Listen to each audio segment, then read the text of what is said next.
So I'm curious, with these nuisance lawsuits specifically, what is the end goal on the side of the plaintiff? Is the goal to extract like monetary compensation? Like they want to basically get a settlement out of the Bitcoin miner, for example? Is it to shut down their operations? Is it just to drown them in paperwork so that they have to close up shop? Like, what do they actually hope to get out of it? And what is the, I guess, I mean, if you're representing them, maybe the result is very good for the Bitcoin miners, but like, have there been some negative results where the Bitcoin miners like ended up losing these things and really suffering? So the end goal depends on the lawsuit. Some will allege personal injury and they'll make a complaint for personal. I'm talking generally in nuisance litigation generally. Some will, looking for perhaps some monetary compensation in nuisance lawsuits generally. Others are looking for injunctions, permanent injunctions, and an injunction would shut you down. Now, every state is going to be different on their injunctions. Some can do a limiting injunction, say requiring it's. So an injunction is equitable relief. And so the judge has a little more, and the jury, depending, if it's a bench trial or jury trial, but they have a little more leniency in in essentially what they're going to rule, because they can sometimes say, well, I won't shut it down, but it has to do X, Y, Z. So you see that it depends on the case. It's a case by case basis. But yeah, I mean, I've been in lawsuits where they're requesting compensation. I've been in lawsuits where they're just asking for the whole thing to be shut down. I think the ones that you'll see with respect to like the Greenpeace's, those kind of lawsuits that are heavily funded, and they have like third-party funding, and then they have government funding, they have private funding, but they're looking more to shut it down because they want the industry to go away altogether. So yeah, that's that. And this is what's so important right now. It's because so when laws were made, right, no one's contemplating Bitcoin mining. No one's contemplating digital currency. No one knows the Bitcoin protocol, right, when they're creating laws. And same with AI. So these legislatures and these judges also in the judicial branch, they're seeing some of these things for the first time. So a lot of these are cases of first impression. So you are setting a precedent now in these lawsuits. So it's binding if you're in state court, it'll be binding on the court of that jurisdiction. But even say there was a ruling in, a neighboring state, or it doesn't even have to be a neighboring state, but in any other state, such as like Kentucky or Arkansas, or whatever, that becomes, it's like a persuasive authority.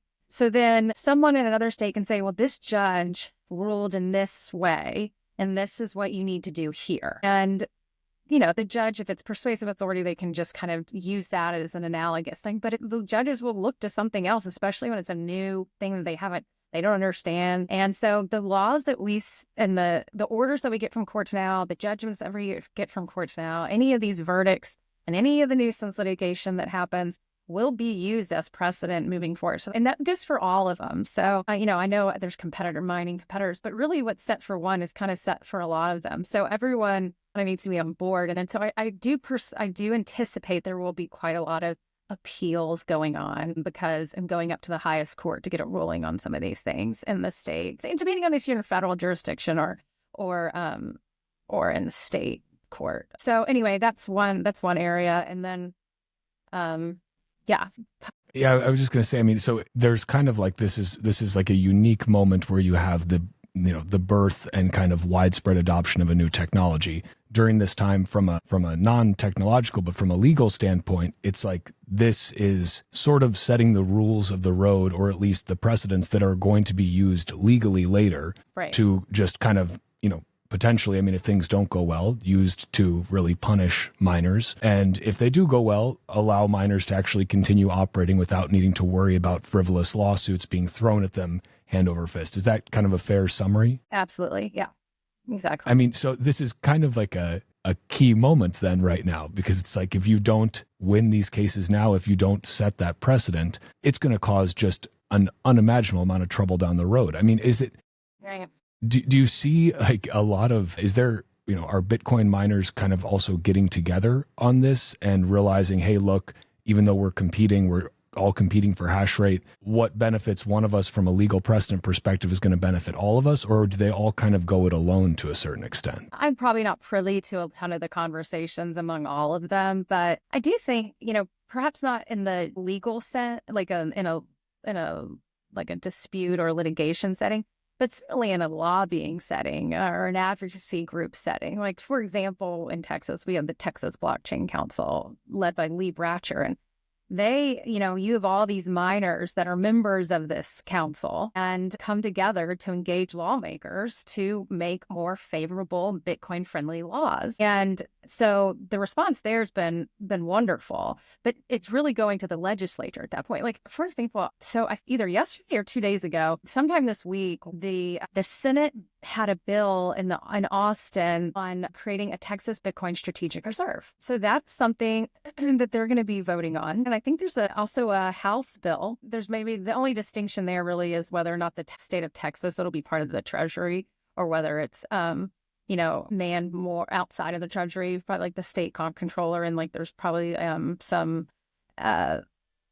checks and balances there, monitoring the whole thing. So anyway, I'm just saying that's just one example of where miners are really coming together to create policies on both the state and federal levels. And then that also, when you start creating the laws that are favorable, then the judges they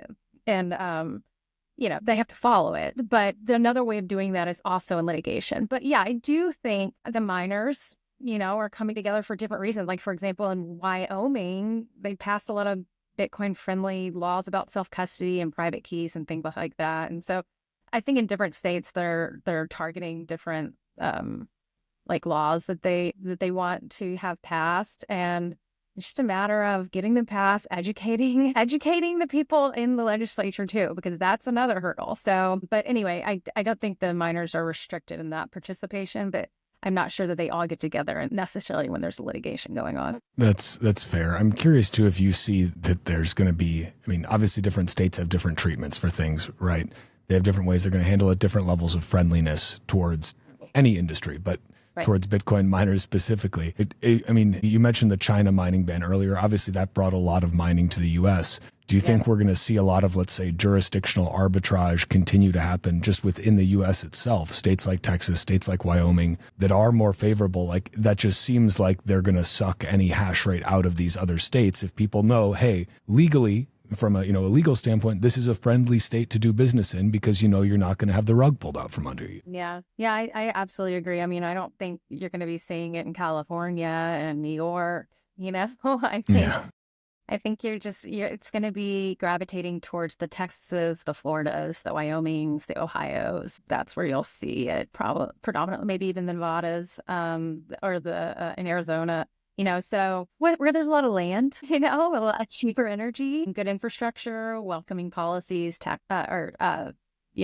tax-friendly policies, business-friendly policies. I think that's where you're going to see most of them. And you will see, I think, a distinction there. Have you seen an increase or a decrease in some of the, let's say, frequency of these different lawsuits being brought against Bitcoin miners? Like, is it still kind of building up? Like, are we just in the early stages of this? Or because of some of the work that's been done, are less of these getting filed? I have no sense for what stage are we at in this this process? Yeah, that's a really good question. I think it depends, more miners, more data centers are popping up every day. And, there's the big ones and then there's small ones, the big publicly traded ones and then there's smaller ones. So, to say it's the big, I can't answer that. I'm not sure that I'm seeing necessarily an uptick. But I know there's these AI computing huge data centers. I just saw this week that it's another place in small town Texas that has been bought by a data center, and they're just starting the construction now. The more that these pop up, I do think the more, unfortunately, litigation will follow. And that's just the nature of, if you have a solvent company, the news has billion-dollar companies, things like that, they become a target for lawsuits, And so I haven't personally necessarily, I can't say that I've seen this great giant uptick, but I wouldn't be surprised if there is one coming on the horizon.